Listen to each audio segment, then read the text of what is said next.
स्वागत है हमारे YouTube चैनल शिवज्ञान ज्योति में। हमारे चैनल को सब्सक्राइब कर लें। जय श्रीमन नारायण।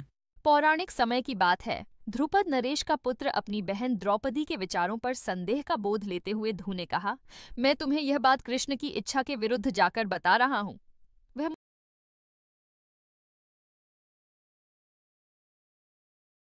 ही पता लग जाएगा। अब सुनो। यह कथा हस्तिनापुर में हो रही एक महान प्रतियोगिता से आरंभ होती है, जहां द्रोण ने यह निश्चय किया कि जो राजकुमार वयस्क हो चुके हैं उन्हें अपना युद्ध कौशल दिखाने का अवसर मिले। रंगभूमि प्रत्याशा से झंकृत है। कुलीन तथा सामान्य नगरवासी सभी राजकुमारों की दक्षता देखने को उत्सुक हैं। आखिरकार उन्हीं में से एक उनका राजा बनेगा। पहले ही कई गुट बन गए हैं।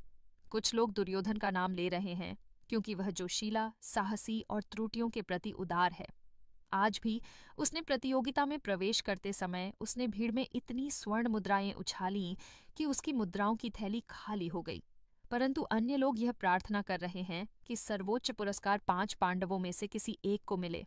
उन पिताहीन बालकों का पालन पोषण उनके तात श्री ने, जो सिर्फ उनका हितैषी होने का दिखावा करते हैं, दरबार से मिलने वाले अनुषंगी लाभ के आधार किया था।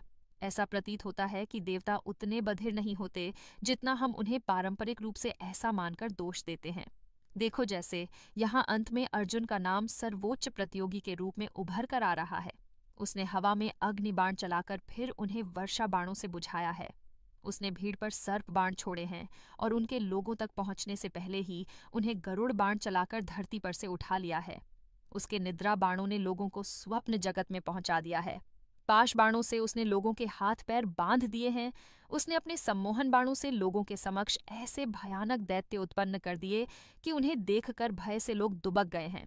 गौरवान्वित महसूस करते हुए उसके गुरु ने बताया कि ये तो कुछ छोटे छोटे अस्त्र हैं जिन्हें अभी अर्जुन ने चलाना सीखा है। अन्य अस्त्र शस्त्र अत्यंत शक्तिशाली और पवित्र हैं तथा उनका आह्वान सिर्फ गंभीर युद्ध के समय ही किया जाता है।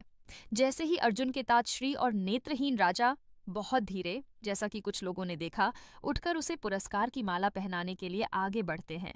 स्वर्ण कवच धारण किए हुए एक अज्ञात युवक रंगभूमि में उतरता है। वह प्रतियोगिता में भाग लेने की अनुमति मांगता है और फिर अत्यंत दक्षता के साथ अर्जुन द्वारा दिखाए गए सभी कारनामों की पुनरावृत्ति कर देता है।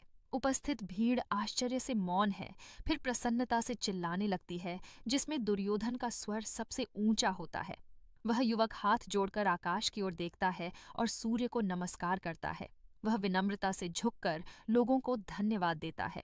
उसके बाद वह राजसी ढंग से अर्जुन को युद्ध के लिए ललकारता है। वह सुझाव देता है कि दोनों में जो जीते उसे सर्व विजेता माना जाए। इस महान दृश्य को देखकर प्रजा ताली बजाती है। राजमंडप में राजा के साथ बैठे 3 वृद्ध पुरुष, पितामह भीष्म, द्रोणाचार्य तथा कुलगुरु कृपाचार्य एक दूसरे को व्याकुल भाव से देखते हैं।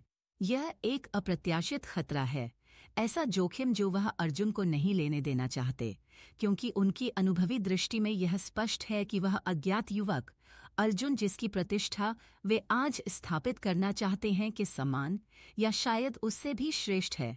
भीष्म पूछते हैं, क्या तुम इस युवक को जानते हो? कृपाचार्य सिर हिलाकर मना कर देते हैं, किंतु द्रोण नर चुप हैं और उनके मुख पर विचारशील होने के लक्षण दिख रहे हैं।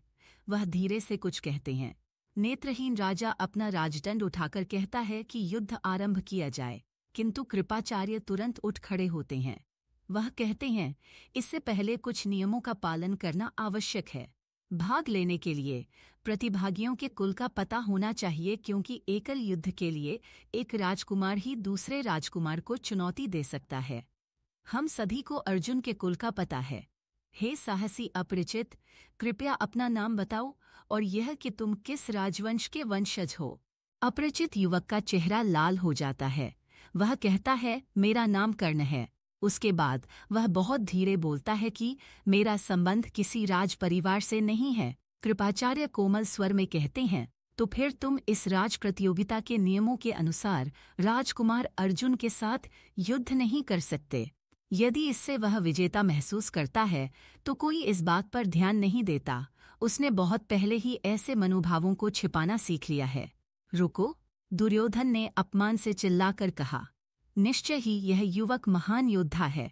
मैं आपको इस पुराने नियम के बहाने से उसका इस प्रकार अपमान नहीं करने दूंगा। नायक तो नायक होता है, उसकी जाति कुछ भी हो, प्रतिभा सदैव जन्म से अधिक महत्वपूर्ण होती है। नगरवासी इन विचारों से सहमति व्यक्त करते हैं और उल्लासपूर्वक प्रसन्न होते हैं। दुर्योधन आगे कहता है, यदि फिर भी आप इस बात पर जोर देते हैं कि अर्जुन से युद्ध करने के लिए कर्ण का राजा होना अनिवार्य है, तो मैं अपनी विरासत इसके साथ बांट लेता हूँ। वह पवित्र जल मंगवाता है और कर्ण के सिर पर छिड़क देता है। लोगों के अभिनंदन के बीच वह कहता है, राजा कर्ण, मैं तुम्हें अंग देश का शासक और अपना मित्र घोषित करता हूँ। कर्ण उत्साहपूर्वक दुर्योधन को आलिंगनबद्ध कर लेता है। वह कहता है, मैं तुम्हारी यह उदारता कभी नहीं भूलूंगा। तुमने मेरे सम्मान की रक्षा की है। पृथ्वी भले ही विखंडित हो जाए, किंतु मैं कभी तुम्हारा साथ नहीं छोड़ूंगा। इसी क्षण से तुम्हारे मित्र मेरे मित्र हैं और तुम्हारे शत्रु मेरे घोर शत्रु। उपस्थित लोग प्रशंसापूर्वक शोर करते हैं। वे एक दूसरे को कहते हैं कि नायकों को इसी प्रकार का व्यवहार करना चाहिए। और ऐसी धार्मिक कहानियां के लिए हमारे चैनल को सब्सक्राइब कर ले।